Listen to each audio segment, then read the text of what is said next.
Hi, it's Mai here, and as most of you may know, it's BookTubeAthon time again. So the BookTubeAthon starts from the 18th, so that's next week's Monday, and it lasts the whole week, and it's hosted by Ariel Bissett as always. And as always, I'm taking part since I started my channel 2 years ago for BookTubeAthon, and it'd feel weird not to participate.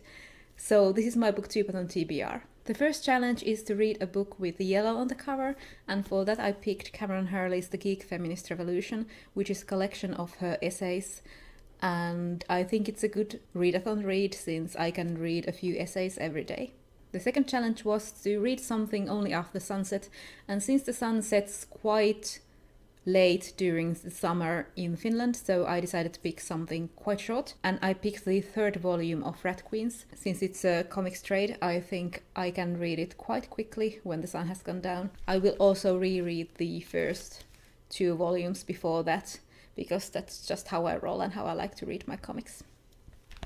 And it's also a good way to get more books read during a readathon. The next challenge is to read a book that you discovered through BookTube, and for this I picked Anna's Night by Rachel Bach. This is the second book in the Paradox trilogy. I read the first one earlier this year, and I found the whole series through BookTube. It's a light science fiction romance, and I think I heard about this series for the first time from Elena Reed's books, and then after that from quite a few other channels, and I picked them up when they were on sale for cheap in my bookstore, and I did like the first one. It was quite a fun read, so I hope I can read the second one quite quickly as well. The fourth challenge is to read a book by your favorite author, and I picked of course Robin Hobb, and this is The Willful Princess and the Piebald Prince, which is a novella, as you can see, so it's quite a quick read. I first thought that it would be impossible for me to pick Hobb for a readathon, since most of her books are quite long, or very long.